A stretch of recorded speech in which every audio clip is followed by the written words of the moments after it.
नमस्कार, आप देख रहे हैं एक्सप्रेस न्यूज भारत और मैं हूं आपके साथ कृष्णा। जी, लगातार जो है वो राजनीति भी अब तेज होने लग गई है। दिल्ली धमाके पर आपको बता दें 12 लोगों की जान इस पूरे घटनाक्रम में जा चुकी है, जबकि 25 के करीब लोग इस पूरे घटनाक्रम में जख्मी हैं। जी, जिस तरह से ये पूरा घटनाक्रम होता है, फरीदाबाद से लगभग 300 किलो विस्फोटक बरामद होता है। उसके बाद उसी शाम दिल्ली में एक जोरदार धमाका हो जाता है। लगातार गिरफ्तारियां भी चल रही थी। जम्मू कश्मीर पुलिस और फरीदाबाद पुलिस का ज्वाइंट ऑपरेशन लगातार जारी था। गुजरात से अगर हम देखें, गुजरात में भी इसमें गिरफ्तारी इस पूरे घटनाक्रम में की गई थी, लेकिन उसके बाद भी दिल्ली में एक धमाका होता है। 3 घंटे से लाल किले के सामने i20 गाड़ी खड़ी थी, जिस गाड़ी में धमाका होता है और उसके बाद 10 लोगों की उस पूरे घटनाक्रम में जान चल जाती है। लगभग 25 लोग इसमें घायल हो जाते हैं।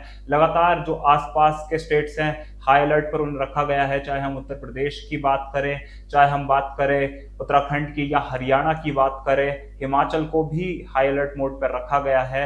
लेकिन सवाल जो उठता है वो ये कि इतनी बड़ी इंटेल अगर सरकार के पास थी, सुरक्षा एजेंसियों के पास थी, तब भी चूक कैसे हो गई? या जो जिम्मेदार कौन है, इन 10 जानें जो गई हैं लाल किले के सामने, इनका जिम्मेदार कौन है? इसी पर खास चर्चा के लिए कुलदीप भारद्वाज जी, जो वरिष्ठ पत्रकार हैं, हमारे साथ जुड़ चुके हैं। सर, बहुत बहुत स्वागत है आपका। धन्यवाद। नमस्कार जी। सर, जिस तरीके से घटनाक्रम दिल्ली में होता है, इतनी बड़ी जो ब्लास्ट होता है, लगभग 2014 के बाद ये पहली बार इतना बड़ा ब्लास्ट जो दिल्ली में हुआ है। सर, इस पर क्या प्रतिक्रिया है? देखिए, सीधा तो सबसे पहली बात वही जो आपने अभी बोला, इंटेलिजेंस फेलियर। ठीक है सर, सुरक्षा में चूक शब्द नहीं, बिल्कुल इसको पूरी तरीके से असफलता माना जाएगा इंटेलिजेंस का। आपने कहा 2014 के बाद, दोस्त ये बताइए पुलवामा 2014 से पहले हुआ था या बाद में हुआ था?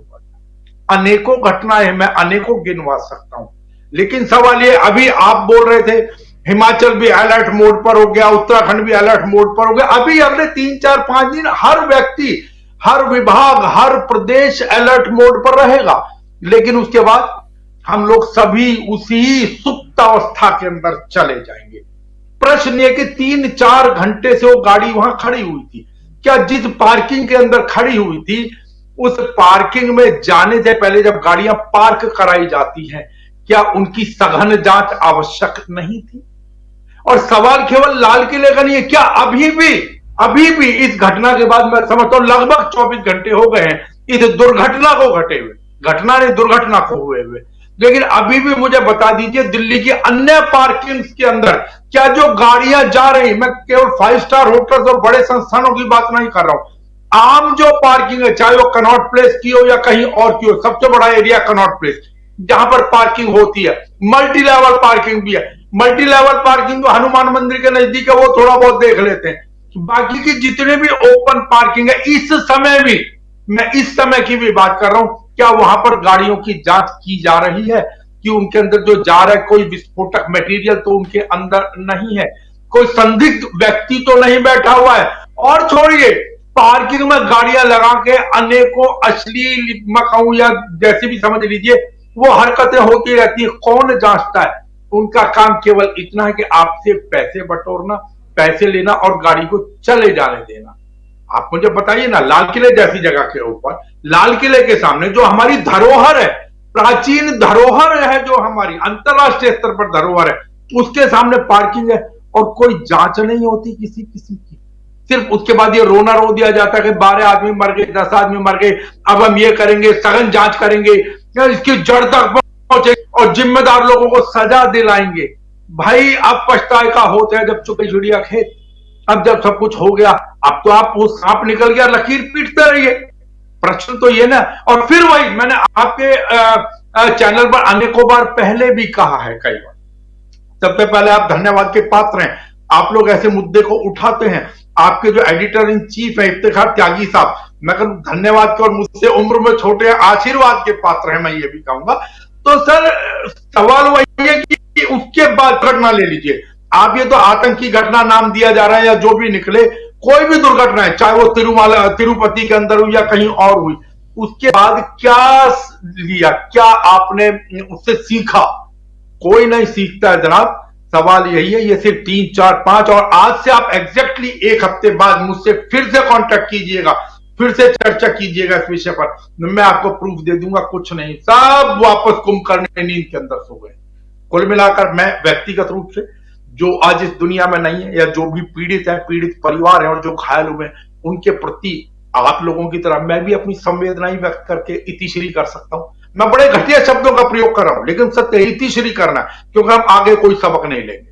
प्लीज सर, जिस तरह से हम देख रहे हैं लगातार ये एक ट्रेंड चल रहा है, चाहे वो पहलगाम में निर्दोष जो हमारे सैलानी थे उन पर हमला किया गया, उससे पहले हमारे सेना के जवानों पर हमला किया। सर, लगातार ये भारत में घुसकर जिस तरह से आतंकी गतिविधियों को अंजाम दिया जाता है, उसके बाद भी कहीं ना कहीं भारतीय सेना को जो एक ऑर्डर दिए जाते हैं वो बदले लेने के ऑर्डर दिए जाते हैं। लेकिन जो ये अभी ऑपरेशन सिंदूर चलाया जा रहा था, अगर ये अमेरिका के इन्वॉल्वमेंट के बिना कुछ दिन और चला जाता तो सर क्या इसमें फन जो है वो आतंकवाद का कुचला जा सकता था?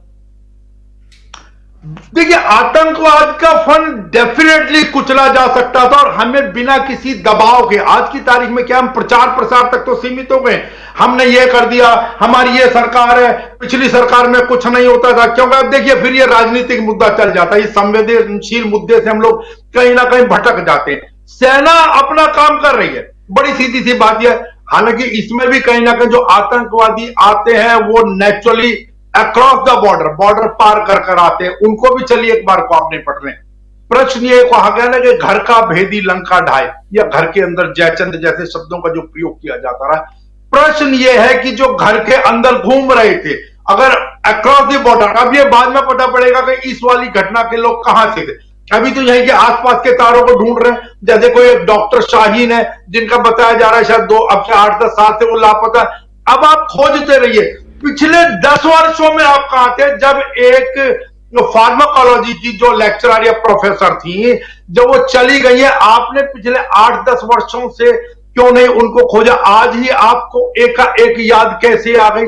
आज आप क्या बताना चाहते हैं?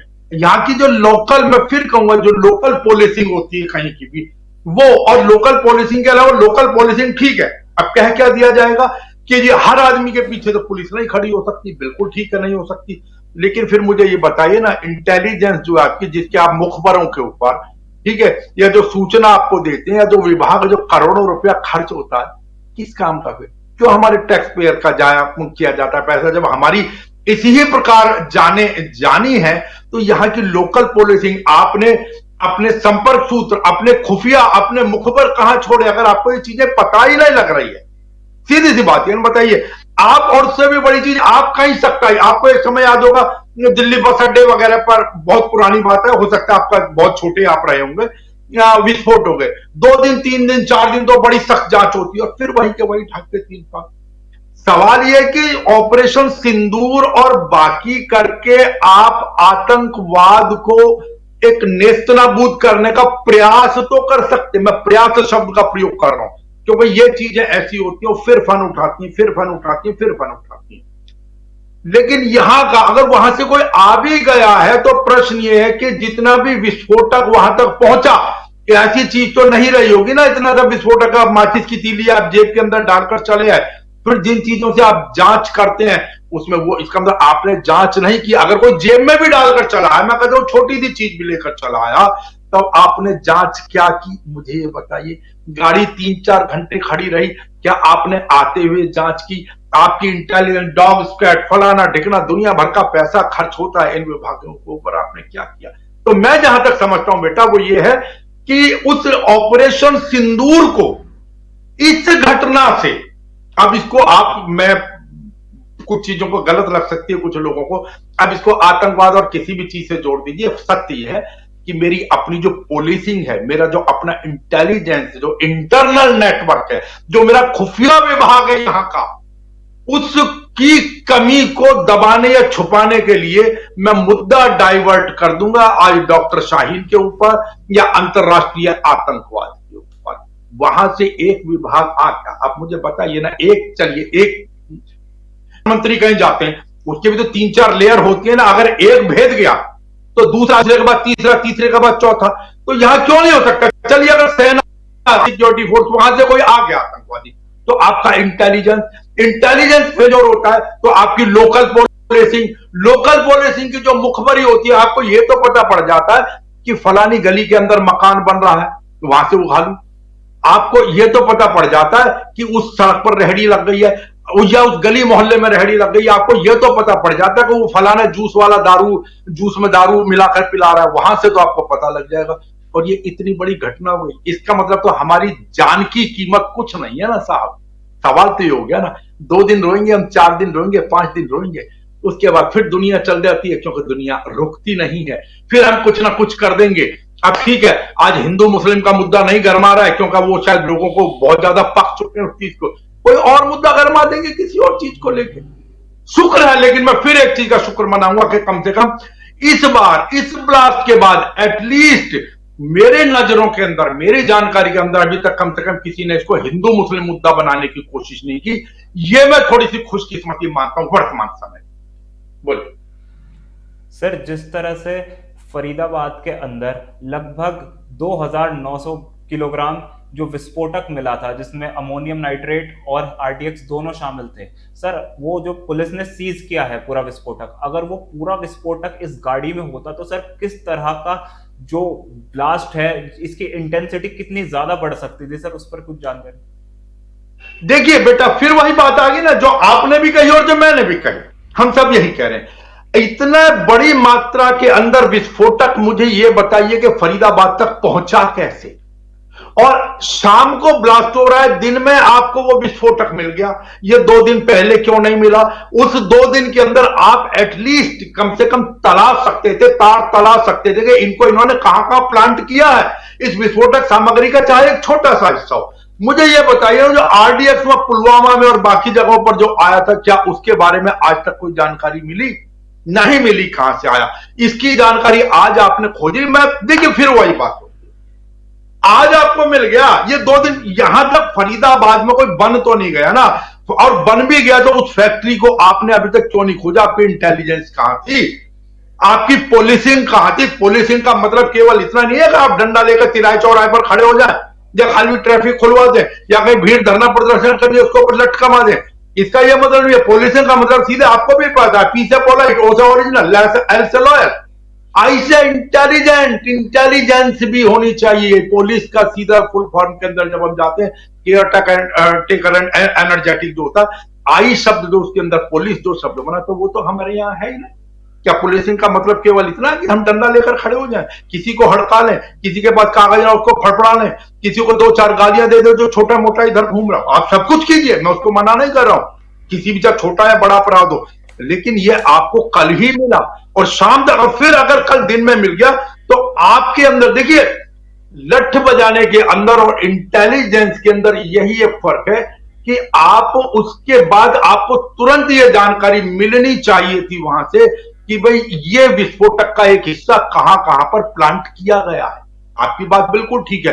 अगर और बड़ी मात्रा में होता, नेचुरली उसके नुकसान की आप कल्पना नहीं कर सकते। तो और मैं फिर कह रहा हूं, चलिए ये तो वो सुभाष, क्या नाम है उसका, सुभाष मार्ग का जो है वहां पर लाल किले के सामने वाली साइड, वहां पर हुआ।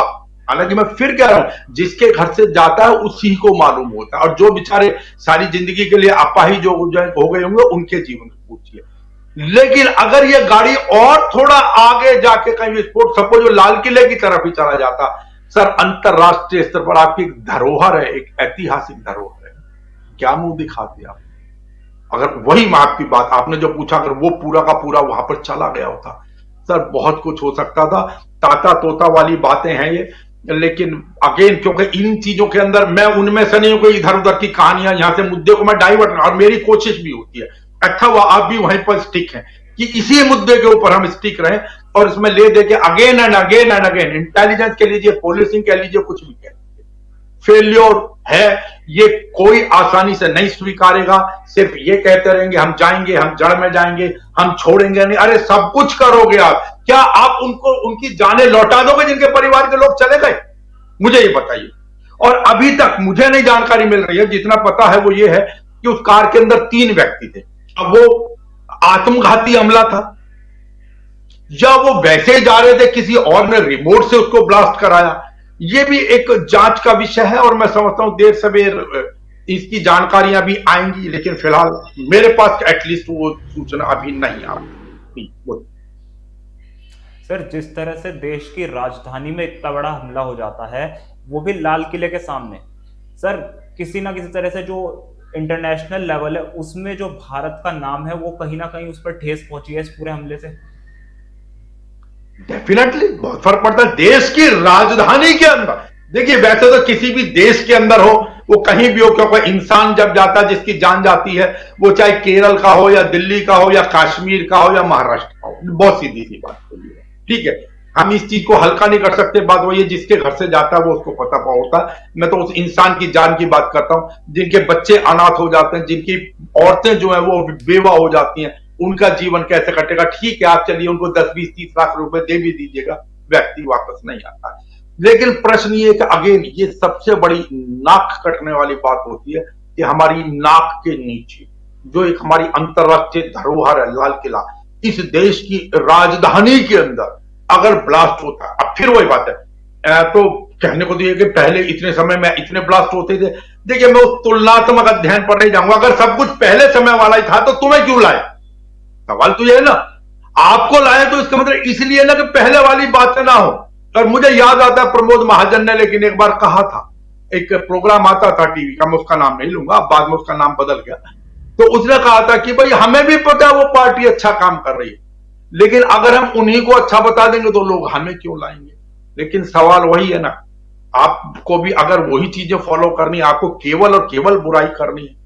अब आप ये घटनाएं गिनाने लगे कि जी 2014 से पहले तो इतनी घटनाएं उतने समय के अंदर, आज केवल ये, जैसे आपने भी कहा 2014 के, भाई 2014 के बाद चलो दिल्ली में अगर कम हुई है, पुलवामा हुआ तो इस देश के अंदर ही है ना। हाँ, अंतरराष्ट्रीय स्तर पर बात तो फिर वो ये कल्पनात्मक चीज है, लाल किले के सामने कल को अमेरिकन एम्बेसी के सामने भी जाकर वो फट सकता था, कहीं और भी हो सकता था, किसी और एम्बेसी के सामने भी कर सकता था। वो निकल रहा होता संसद के सामने, वहां कोई ऐसी चेकिंग तो नहीं है ना इंडिया गेट के आसपास, या जो हमारा अभी संसद भवन या नया संसद भवन बना है वहां भी फट सकता था। कहीं भी फटे, लाल किले के सामने फटे, ठीक है जी, इंडिया गेट के सामने फटे, या कहीं महाराष्ट्र के अंदर फंसे फटे, या केरल के अंदर फटे। बेटा बदनामी हम मुंह छुपाने को ये तो ये चीजें ताता तोता, चलो ऐसा नहीं इतने पे गुजर गए, अरे भाई इतना ही क्यों हुआ मुझे तो ये बताइए ना। देश के किसी भी भाग में फटे, बदनामी है। कोई ये सोचे कि केवल दिल्ली में बॉम्ब फटा है इसलिए बदनामी हो गई और कहीं और फट जाए तो बदनामी नहीं होगी अंतरराष्ट्रीय स्तर पर, ऐसा नहीं, सब जगह हो। सर, जिस तरह से जो दिल्ली की अब जनता है उसमें एक डर का माहौल फैल गया है, आसपास के राज्यों में भी हाई अलर्ट हो चुका है, तो वहां भी जनता के मन में एक डर का माहौल फैल गया है। तो सर, अब चाहे वो पुलिस हो, चाहे वो सेना हो, चाहे सरकार हो, सर वो भरोसा किस तरीके से अब जनता को दिलाया जाएगा कि सब कुछ ठीक है और आगे ऐसा कुछ नहीं होगा, क्योंकि एक जो डर है वो तो पैदा हो गया है अब। देखिए, मैंने भी देखा है और कल से बाई चांस मैं भी घूम ही रहा हूं।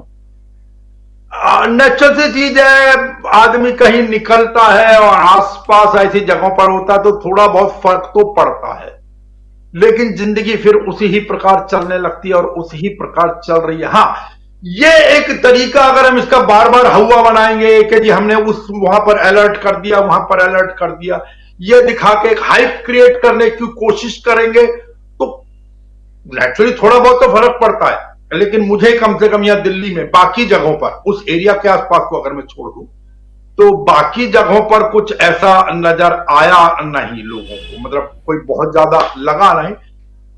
हाँ, अब सच तो यह है कि कहीं ना कहीं एक छोटा सा कहीं कोई एक्सीडेंट भी हो जाए, कोई गाड़ी भी पलट जाए तो आदमी सोचता तो है। और लेकिन बार बार आप डर का माहौल, डर नहीं है लेकिन डर का अगर माहौल बनाने की कोशिश करें कि जी हमने यूपी में अलर्ट घोषित कर दिया, वहां अलर्ट, ओ भाई मत बताओ ना अलर्ट क्यों घोषित कर रहे हो। अपनी इंटेलिजेंस को, अपनी पुलिस को, अपने बाकी के खुफिया विभागों को, उनको अलर्ट कर दीजिए ना चुपचाप, उनके मुखबर ही अलर्ट कराइए ना। वो ध्यान रखें, जरूरी है खाकी वर्दी या कोई वर्दी पहन के डंडा लेके खड़े हो ना, या उससे ही तुम पूछोगे किसी को, चुपचाप। अरे इंटेलिजेंस होता क्या, खुफिया विभाग होता क्या, आप सिविल ड्रेस में जाइए, पता लगाइए, अपने मुखबरों को अलर्ट कीजिए, उनसे पूछिए, मुखबरों से उनसे जानकारी हासिल कीजिए। खाली ये कह देने से कि जी हमने अलर्ट कर दिया, तो आपको क्या लगता है कि करने वाले नहीं करेंगे? जिसको करना होगा वो करेंगे। ये तो आप इस प्रकार के हाइप क्रिएट करके, इस प्रकार का एक माहौल बनाकर आम जनता को डराने का या उनके मन में एक हद तक भय पैदा करने का अगर आप विश्वास, आप मुझे बताइए ना, अभी जो वहां पर हुआ था, पहलगाम कांड हुआ था, क्या उसके बाद पब्लिक ने जाना बंद कर दिया? पहले से ज्यादा जा रहे हैं बेटे। तो आप ऐसा माहौल मत कीजिए कि अरे आप पहलगाम में जाएंगे तो इस बार हमने हाई अलर्ट कर दिया है, वहां पे अमरनाथ यात्रा पे जाएंगे, कौन रुक रहा है? रुकता कोई नहीं है, लेकिन ऐसा माहौल बना के आप 2 4 5 दिन, हफ्ते के लिए आप कोई माहौल बना लेंगे। उसके बाद सवाल तो उसके बाद का ना। और फिर मैं हो सकता है ये चीज नहीं कहनी चाहिए मुझे लाइव पर, कम से कम, और आपके नेशनल चैनल पर, लेकिन ऐसा माहौल बना के मैं समझता हूं सामने वाला भी इतना मूर्ख तो होगा नहीं जिसको ये काम करने होंगे। ईश्वर ना करे मेरे देश के ऊपर, क्या मैं तो कहूं दुनिया में भी कोई इस प्रकार की कोई दुर्घटना हो, ईश्वर ना करे कहीं भी। लेकिन फिर भी जब ऐसी जब सघन चेकिंग हो रही होती है, तो सामने जब पता पड़ता है वहां पर चेकिंग हो रही है, तो जो बिना हेलमेट के भी दिल्ली जैसी जगहों में चल रहे होते हैं वो नहीं जाते उस रास्ते से, 5 7 दिन वो भी सो जाएंगे। वो तो ये देखते हैं आप, वो कहते हैं मुद्दई सुस्तर गवाह चुस्त, मुद्दई चुस्तर गवाह सुस्त, जो भी कुछ था।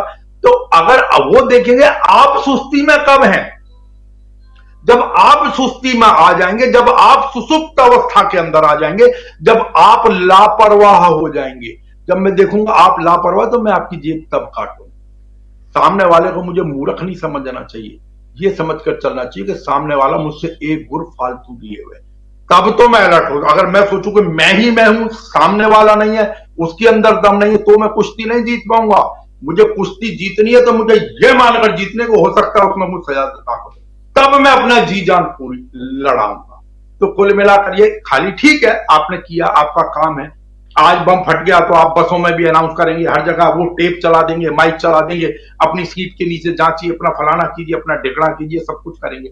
मैं तो फिर कह रहा हूं, आज से 1 सप्ताह बाद मुझे बताइएगा ना, वो सारी की सारी चीजें अगर चल रही है तो मैं मानता हूं, फिर तो जनता को जागरूक करना अच्छा लगता। लेकिन उसके बाद अगर आपने भी सो जाना है तो जनता ने भी सो जाना, और सामने वाले ने तो लाभ उठाना ही उठाना, आपकी कमजोरी। ये तो एक प्रकृति का चलन है। सर, जिस तरह से हम देख रहे हैं, चाहे वो पहलगाम हमला हो, चाहे उरी हमला हो, उसके बाद जो सरकार की तरफ से रिटेलिएशन आता है वो आता है।